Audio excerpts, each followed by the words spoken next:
பிரிவும் சந்திப்பும் சீரியலில் நடித்த பொழுது தினேஷுக்கும் ரட்சிதா மகாலட்சுமிக்கும் இடையே காதல் ஏற்பட்டு குடும்பத்தினர் முன்னிலையில் திருமணமும் செய்து கொண்டாங்க. அதற்கு பிறகு மனக்கசப்பு ஏற்பட்டு 2021 இருவரும் பிரிந்து விட்டாங்க.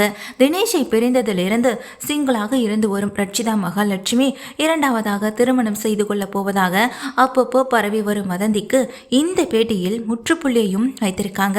ரட்சிதா மகாலட்சுமி சென்னையில் புதிதாக வாங்கியிருக்கும் வீட்டின் ஹோம் டூர் கலாட்டா தமிழ் யூடியூப் சேனலில் ஒளிபரப்பானது. அதில் கடந்த 2 வருடத்திற்கு முன்பு இந்த வீட்டை வாங்கின சென்னையில் தங்குறதுக்கு இடமில்லாமல் தவித்த பொழுது வேற வழியே இல்லாமல் ரெடியாக இருந்த இந்த வீட்டை வாங்கினேன். அதுக்கு பிறகுதான் இந்த வீட்டில் ஒவ்வொன்றாக இன்டீரியர் டெக்கரேஷனை எனக்கு பிடித்தபடி நான் செதுக்கிட்டேன். இதே வீட்டில் நான் எப்போதும் தனியாகத்தான் வாழ்ந்து வரேன். அம்மா எப்போதாவது வருவாங்க, வந்த உடனேயே பெங்களூருக்கும் போயிடுவாங்க. ஏன்னா அவங்களுக்கு இங்கே பேசுகிறதுக்கு யாருமே இல்லை. அதோடு மட்டும் இல்லாமல் அவங்களுக்கு இந்த வெதர் கண்டிஷன் செட் ஆகாததுனால எப்போதாவது ஒரு முறை தான் வருவாங்க. ஏதாவது விசேஷம்னா நான் பெங்களூருக்கு போவேன். என்னுடைய வீடு, என்னுடைய பூனைக்குட்டி, இவை மட்டும்தான் என்னுடைய உலகம். பிக்பாஸ் வீட்டுக்குள்ளே 3 மாதம் இருந்திருக்கேன்.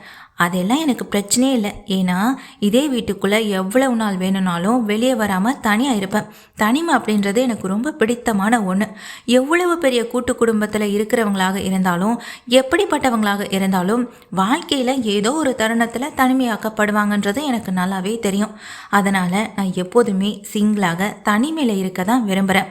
தவறாக படம் எடுக்கிறவங்க, மார்பிங் செய்து ஃபோட்டோக்களை மாற்றி வெளியிடுறவங்க, நெகட்டிவ் எண்ணம் கொண்டவங்களை நான் தவிர்க்க தான் விரும்புகிறேன்னு ரட்சிதா இந்த பேட்டியில் சொல்லியிருக்காங்க.